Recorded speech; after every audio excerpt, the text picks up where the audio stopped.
यह कहकर वह चुप हो गई। सुहानी उसे ध्यान से देखने लगी। वह उसे कुछ उदास सी लग रही थी। उसने फिर से पूछा तो शिवी ने उसे अपने और रिहान के बारे में सब कुछ बता दिया। तभी सुहानी ने चौंकते हुए जोर से कहा, क्या?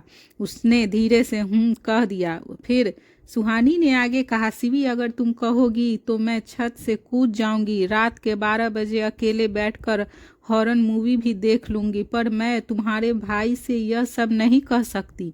तुम्हारे भाई राक्षस है, राक्षस, और तुम्हें लेकर तो वह कुछ ज़्यादा ही सोचते हैं। अगर उन्हें यह सब मैंने बताया तो न जाने वह मेरे साथ क्या करेंगे। उसकी बात सुनकर शिवी ने कहा, पर भाभी, भाई तो आपकी बात मानते हैं ना?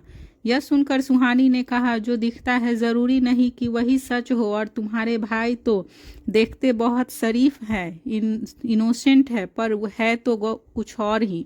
इस बात पर शिवी ने कहा, भाभी आप कहना क्या चाहती हो? उसके पूछने पर सुहानी ने कहा, कुछ नहीं, तुम ज़्यादा मत सोचो। अब रिहान जी को ही देख लो। उन्हें देखकर कोई कह सकता है कि वह कभी इन चक्करों में पड़ सकते हैं, पर देखो तुम्हारे चक्कर में पड़ गए ना। मुझे तो उन पर तरस आ रहा है। पता नहीं तुम्हारे भाई क्या ही करेंगे उनके साथ। सुहानी की बात सुनकर अब शिवी को भी डर लगने लगा था। दूसरी तरफ राहुल विष्णु के सामने बैठा था। विष्णु उसे एक बूंद पानी की भीख मांग रहा था। उसे देखते हुए राहुल ने कहा, अभी भी वक्त है विष्णु, बता दे हमें कि राघव कितने कंट्रोल्स में किन किन लोगों के साथ डील कर रहा है। फिर पानी तो क्या, खाना भी पेट भर खा लेना। विष्णु की हालत ऐसी हो गई थी कि वह अब किसी भी वक्त मर सकता था, पर उसने फिर भी राहुल की बात मानने से इनकार कर दिया। लक्ष्य और आशीष की हालत भी कुछ ऐसी ही हो गई थी। राहुल ने एक नज़र सबको देखा और चेयर से उठ गया। फिर जाते हुए उसने शिवा से कहा, यह लोग जब तक इन्फॉर्मेशन देने के लिए तैयार न हो जाए तब तक पानी की एक बूंद भी मत देना इनको। बहुत सी मासूम लड़कियों की ज़िंदगी खराब की है ना इन्होंने, अब उन सब का हिसाब होगा। यह कहकर वह वहां से चला गया। उधर शिव्यान अपने असली रूप में आ गया था। वह इतनी फास्ट ड्राइविंग कर रहा था कि उसकी कार हवा से बातें कर रही थी। आंसू ने जब उसकी तरफ देखा तो वह चौंकते हुए बोली, आप यहाँ देखो, मुझे पता है आप मुझे डराने के लिए इतनी फास्ट ड्राइविंग कर रहे हो। प्लीज़ थोड़ी सी स्पीड कम कर लो। देखो अगर एक्सीडेंट हुआ तो मैं अकेली नहीं मरूंगी, मेरे साथ आप भी मरोगे। वह डरते हुए बोल रही थी, पर शिव्यान पर उसकी बात का कोई असर नहीं हो रहा था। उल्टा वह उसकी बात पर हंसने लगा, और हंसते हुए ही उसने कहा, मैं तो एक बार ऑलरेडी मर कर वापस आ चुका हूँ। तुम अपना सोचो, तुम्हें तो मैं आज स्वर्ग की सैर करवा ही दूंगा। आंसू ने उसे घूर कर देखा और अपने दोनों हाथों से उसकी बाजू को कसकर पकड़ते हुए बोली, ठीक है तो दोनों साथ ही चलते हैं स्वर्ग की सैर करने। आंसू की बात सुनकर शिव्यान ने उसे एक नज़र देखा। उसने अपने दोनों हाथ से उसकी बाजू को कसकर पकड़ा हुआ था। डर से उसने अपनी आंखों को कसकर बंद किया हुआ था। उसे इतना डरा हुआ देखकर शिव्यान को हंसी आ रही थी। फिर उसने सामने से देखते हुए कहा, क्या कहा था आज सुबह तुमने मुझे? नालायक, आलसी, निकम्मा, और क्या कहा था ड्राइवर? तो मैडम जी कैसी लग रही है आपको मेरी ड्राइविंग? यह कहकर वह हंसने लगा तो आशु ने डरते हुए कहा, बहुत बहुत खतरनाक, प्लीज स्टॉप द कार। उसकी बात पर शिव्यान ने उसे घूर कर देखा और हंसते हुए कहा, रस्सी जल गई मगर बल नहीं गया। तभी अचानक से उसने ब्रेक लगाया। ऐसे अचानक ब्रेक लगने पर कार के टायर सड़क पर ही देर तक ट्रेंग होते रहे, जिसकी आवाज़ बहुत तेज थी। यह सुनकर वह और ज़्यादा डर गई और उसने उसकी बाजुओं पर अपनी पकड़ को और कस लिया और फिर जोर से चिल्लाई। आंसू का चेहरा जो उसके कंधे पर था, उसकी चीख सुनकर शिव्यान को लगा कि वह बहरा हो गया है। उसने जल्दी से अपने कानों पर हाथ रखकर उन्हें ढक लिया। जब आंसू ने चीखना बंद किया और कार पूरी तरह से रुक गई तो शिव्यान ने अपने हाथों को कानों पर से हटाते हुए कहा, आउट, घर आ गया है तुम्हारा। यह सुनकर आंसू ने धीरे धीरे अपनी पलकें उठाई और उसकी तरफ देखा। वह उसे ही घूर रहा था।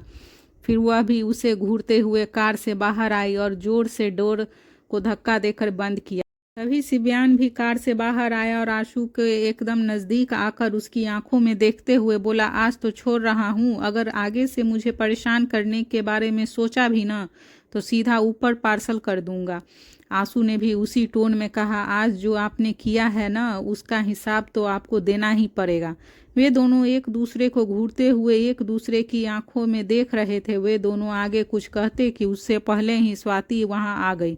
उसने जब दोनों को ऐसे एक दूसरे को देखते हुए देखा तो स्ट्रिक्ट टोन में उसने कहा, क्या हो रहा है यहाँ? उसके आ जाने से वे दोनों जल्दी से इधर उधर देखने लगे और इधर उधर देखते हुए ही दोनों ने एक साथ कहा, कुछ भी तो नहीं। आशु स्वाति के साथ अंदर जाने लगी तो स्वाति ने पीछे पलटते हुए सिव्यान से कहा, आप भी अंदर आइए ना। सिव्यान ने अपने कपड़ों को देखते हुए उसे कहा, आप सच में चाहती हैं मैं इन कपड़ों में अंदर आऊं? फिर स्वाति ने स्माइल करते हुए कहा, अरे आपके कपड़ों के ऊपर कोई आपसे सवाल नहीं करेगा, आप आइए कॉफ़ी पीकर चले जाना। यह सुनकर आशु ने मन ही मन खुद से कहा, हूँ कॉफ़ी। यह कहते हुए उसके होठों पर शरारत भरी स्माइल आ गई। दूसरी तरफ राहुल के कहने पर रिहान ऑफिस आ गया था। कियान के कैबिन में वे दोनों एक दूसरे के आमने सामने बैठे थे। दोनों को एक दूसरे को देखकर ऐसा लग रहा था कि दो डेविल एक दूसरे को घूरने में कंपटीशन दे रहे हों। वे दोनों ही सेम एज के थे। कियान ने उसकी आंखों में देखते हुए कहा, तुम्हें किसी को टर्न करना है? रिहान ने भी उसकी आंखों में देखते हुए कहा, किसे? जिस पर कियान ने कहा, उन्हें ही जो खुद के लिए खुद ही प्रॉब्लम क्रिएट करते हैं। यह सुनकर वह समझ गया कि कियान किन लोगों के बारे में बात कर रहा है। फिर उसने उसकी बात का जवाब देते हुए कहा, आइडिया तो अच्छा है आपका, पर क्या वे लोग इसके लिए मानेंगी? कियान ने गहरी सांस लेते हुए कहा, उन्हें मानना ही पड़ेगा। रिहान ने कहा, फिर कब से स्टार्ट करनी है उनकी ट्रेनिंग? कियान ने कहा, कल से। रिहान ने सोचते हुए कहा, आपके मन में यह ख्याल आया है तो इसके पीछे कोई तो वजह जरूर होगी, क्या मैं जान सकता हूँ? रिहान के सवाल करने पर कियान अपनी चेयर से उठा और ग्लास वॉल के सामने जाकर खड़ा हो गया। वहाँ से पूरा मुंबई शहर दिखाई दे रहा था।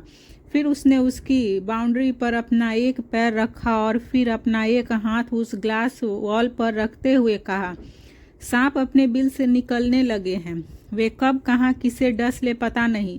मैं चाहता हूँ कि तुम उन्हें इतना ट्रेन कर दो कि अपनी तरफ बढ़ने वाले हाथों को वे खुद ही तोड़ दें, उन्हें किसी से सहारे की सपोर्ट की ज़रूरत ना पड़े।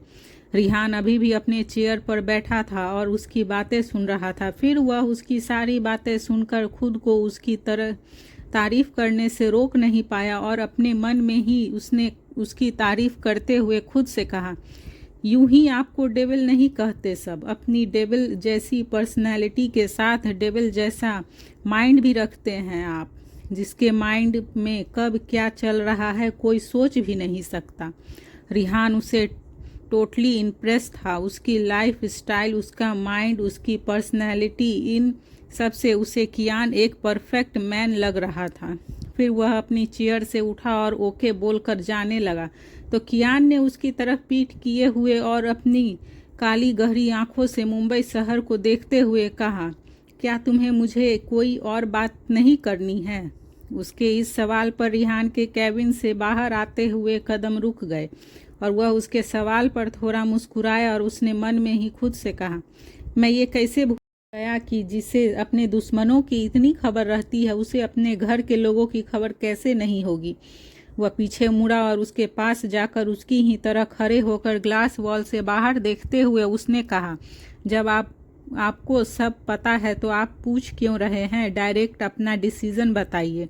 उसकी यह स्टाइल कियान को पसंद आई थी और फिर वह अपने होठों को तिरछा करके उसे एक डेविल लुक देते हुए बोला, अगर मैं मना कर दूं तो? जिस पर रिहान ने भी उसी की स्टाइल में ही जवाब देते हुए कहा, अगर आपको मना करना होता तो आप इस बार बहुत पहले ही एक्शन ले चुके होते। उसका यह जवाब कियान को इम्प्रेस कर गया था। रिहान उसे उसी की तरह हैंडल कर रहा था। उसकी वजह थी कि वह जब से इंडिया आया था तभी से कियान उसे ऑकवर्ड कर रहा था। उसकी स्टाइल, उसकी थिंकिंग, उसका बिहेवियर एक लाइन में कहे तो वह अपनी बाज जैसी नज़रें रिहान पर गड़ाए हुए था। तभी उसने रिहान से एक और सवाल किया, क्या कर सकते हो उसके लिए? कियान के इस सवाल के बहुत सारे जवाब थे उसके पास, पर उसने एक सिंपल सा आंसर दिया, जान नहीं दूंगा उसके लिए अपनी। उसके यह कहने के अगले ही पल कियान की नज़र अपने आप ही उस पर चली गई। तभी रिहान ने आगे कहा, क्यों? अगर मैं मर गया तो मेरे प्यार को प्रोटेक्ट कौन करेगा? कियान अभी भी उसे ही देख रहा था, तो वहीं रिहान ने बाहर की तरफ देखते हुए आगे कहा, वह मेरी थी, मेरी है और हमेशा मेरी ही रहेगी, चाहो तो आजमा कर देख लो। आखिरी लाइन बोलते हुए रिहान ने भी अपनी नज़रें उस पर ठहराई। अब दोनों एक बार फिर एक दूसरे को आंखों में देख रहे थे। कियान ने वापस से अपनी नज़रें सामने की तरफ सामने देखते हुए कहा, तुम जा सकते हो। उसके यह कहते ही रिहान को उसका जवाब मिल गया था। उसने एक बार फिर कियान को देखा और बिना कुछ कहे वहाँ से चला गया। उधर स्वाति शिव्यान को सबसे इंट्रोड्यूस करवा रही थी, पर सब उसे घूर घूर कर देख रहे थे। उन सब के मन में एक ही सवाल था कि आखिर शिव्यान ने ड्राइवर के कपड़े क्यों पहने हैं। वह भी उन्हें देखकर अब तक समझ गया था कि वह उन सबके बीच सेंटर ऑफ अटेंशन ड्राइवर की यूनिफॉर्म की वजह से बना हुआ है। फिर उसने अपनी नज़रें चुराते हुए सबसे कहा, मैं चलता हूँ भाई, मेरा वेट कर रहे होंगे। तभी ट्रे में कॉफ़ी लिए आंसू ने उसके पास आते हुए कहा, अरे आपको कॉफ़ी नहीं पीनी? आप तो कॉफ़ी पीने ही अंदर आए थे ना। यह कहते हुए उसने ट्रे उसके सामने टेबल पर रख दी। शिव्यान उसे घूरने लगा और फिर मन में ही खुद से बोला, क्या यह इस कॉफ़ी में जहर मिलाकर लाई है जो इतना एक्साइटेड हो रही है मुझे पिलाने के लिए? वह चुपचाप बैठा, कभी कॉफ़ी को देखता तो कभी आंसू के स्माइल करते हुए चेहरे को। वह उसे देखते हुए सोच रहा था कि वह कॉफ़ी पिए कि ना पिए। तभी ऐश्वर्या ने कहा, क्या हुआ बेटा, तुम कॉफ़ी क्यों नहीं पी रहे हो?